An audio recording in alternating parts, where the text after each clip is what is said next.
समस्त देवी देवताओं के पूज्य माने जाने वाले गणेश जी का पूजन का पर्व भाद्र मास शुक्ल पक्ष की चतुर्थी तिथि को मनाया जाता है। भाद्र मास की शुक्ल पक्ष चतुर्थी तिथि को समस्त हिंदू परिवार में विघ्नहर्ता गणेश जी की पूजा अर्चना की जाती है। ऐसा माना जाता है कि उस दिन गणेश भगवान अपने भक्तों का भरपूर ध्यान रखते हैं और उन्हें आशीर्वाद एवं स्नेह प्रदान करते हैं। गणेश जी के बारे में सर्वविदित है कि उनके जीवन काल में अनेक कठिन समय आए, तब उन्होंने अपनी तीक्ष्ण बुद्धि का परिचय दिया। जब उनके सामने पूरे ब्रह्मांड की परिक्रमा कराने जैसी कठिन प्रतियोगिता को अपने मूषक की सवारी के सहारे जीतने का सवाल आया, तब उन्होंने तत्काल अपने माता पिता की परिक्रमा कर डाली और यह तर्क भी दिया कि जिनके चरणों में तीनों लोक हैं, उनकी परिक्रमा ही जब कर ली तो फिर और क्या बचा। इस प्रकार की बुद्धि की लालसा हेतु ही हर भक्त अपने विनायक की पूजा अर्चना करता है। भाद्रपद शुक्ल पक्ष की चतुर्थी तिथि को प्रातःकाल स्नानादि नित्य कर्मों से निवृत्त होकर अपनी शक्ति के अनुसार सोने, चांदी, तांबे, मिट्टी अथवा गोबर से निर्मित गणेश जी की प्रतिमा बनावे। फिर नए कलश में जल भरकर उसके मुख को नूतन वस्त्र से ढंककर उसी पर गणेश जी की प्रतिमा स्थापित करे। तदंतर पुराणों में वर्णित गणेश जी की गजानन लंबोदर की मूर्ति का ध्यान करते हुए विधि पूर्वक पूजन करे। आवाहन, आसन, पाद्य, अर्घ्य, स्नान, आचमन, वस्त्र, गंध, पुष्पादि चढ़ाते हुए गणेश जी को नमस्कार करें और अंग पूजा करें।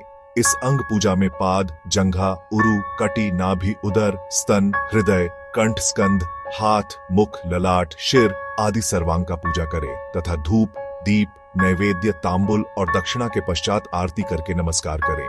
इस पूजा में लड्डू भी रखना चाहिए। उनमें से 5 तो गणेश प्रतिमा के आगे और शेष ब्राह्मणों को देने के लिए रखें। बाद में ब्राह्मणों को श्रद्धापूर्वक दक्षिणा दें। रात्रि में जब चंद्रमा का उदय हो तब चंद्रमा का यथाविध पूजन करें तथा अर्घ्य प्रदान करें। तदंतर यह कथा सुने। कैलाश शिखर पर निवास करते समय एक बार शंकर जी ने पार्वती को अकेला छोड़कर भोगवतीपुरी के लिए स्नानार्थ प्रस्थान किए। शिव जी के चले जाने के अनंतर पार्वती ने इस विचार से कि कोई परकीय पुरुष आश्रम में न आ जाए, अपने शरीर के मल से एक पुतला बनाया और उसे अमृत सिंचित जल डालकर सजीव बना लिया। फिर पार्वती ने उसे आज्ञा दी, पुत्र मुद्गर लेकर आश्रम के द्वार पर बैठो। जब तक मैं आज्ञा न दूं, कोई भी पुरुष भीतर न आने पावे। पार्वती जी स्नानादि से निवृत्त होकर शंकर जी के लिए विविध व्यंजन तैयार करने लगी। उधर संयोग से शंकर जी भोगवती पुरी से स्नान करा गए, पर द्वार में नियुक्त पार्वती जी के गण ने शंकर जी का मार्ग रोक दिया और उनसे कहा, जब तक माता की आज्ञा नहीं हो जाती मैं आपको अंदर नहीं जाने दूंगा। अपने ही आश्रम में इस प्रकार का अपमान होता देखकर शंकर जी क्रुद्ध हो गए। उन्होंने उसका सिर काट डाला और क्रोध से भरे हुए अपने आश्रम में प्रवेश किया। पार्वती जी ने शंकर की कोप मुद्रा को देखकर अनुमान लगाया कि कदाचित भूख की अधिकता के कारण विलंब हो जाने से ही शंकर जी अप्रसन्न हो गए हैं। वह जल्दी से रसोई में गई और थाली में भोजन परोस कर ले आई। 2 पात्रों में भोजन देखकर शंकर जी ने पूछा, यह दूसरा भोजन किसके लिए लाई हो? पार्वती ने अपना छोटा पुत्र मान चुकी गण के बारे में कहा, बेचारा बड़ी देर से भूखा प्यासा द्वार पर मेरी रखवाली कर रहा है, यह दूसरी थाली उसी के लिए लाई हूं। शंकर जी ने कहा, अरे उसे तो मैंने मार डाला है, वह अत्यंत मूर्ख तथा दुराग्रही था। बहुत समझाने पर भी उसने मुझे आश्रम में नहीं घुसने दिया। पार्वती को उसे मारे जाने की बात सुनकर बड़ा क्लेश हुआ। उसे वह अपना पुत्र बना चुकी थी। वह विह्वल होकर बोली, हे नाथ, इसमें उसका क्या दोष था? मैंने ही उसे ऐसा करने की आज्ञा दी थी। आप उसे अभी जीवित करेंगे, नहीं तो मैं जीवन धारण नहीं करूंगी। शंकर जी निरुपाय थे। पार्वती के कथन में सत्य का बल था।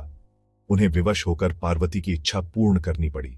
अपने एक गण को उन्होंने आज्ञा दी, जाओ पहले जो जीव दिखाई दे उसका सिर काट कर ले आओ। शिवजी की आज्ञा से जैसे ही वह गण बाहर गया, जंगल में घूमता हुआ एक हाथी दिखाई पड़ा। उसने उस हाथी का सिर काट लिया और शंकर जी को लाकर समर्पित कर दिया। अपनी प्रतिज्ञा के अनुसार शंकर जी ने उस हाथी का सिर जोड़कर उसे जीवन प्रदान किया। पार्वती अपने पुत्र को जीवित देखकर बड़ी प्रसन्न हुई। उन्होंने दोनों को एक साथ भोजन कराई और उसे अपने पुत्र के रूप में स्वीकार कर शंकर जी के द्वारा समस्त गणों का स्वामी बनवा दिया। यह घटना भाद्रपद की शुक्ल पक्ष की चतुर्थी तिथि को घटित हुई थी। तभी से हिंदू समाज में गणेश जी की पूजा की यह पवित्र परंपरा चली आ रही है।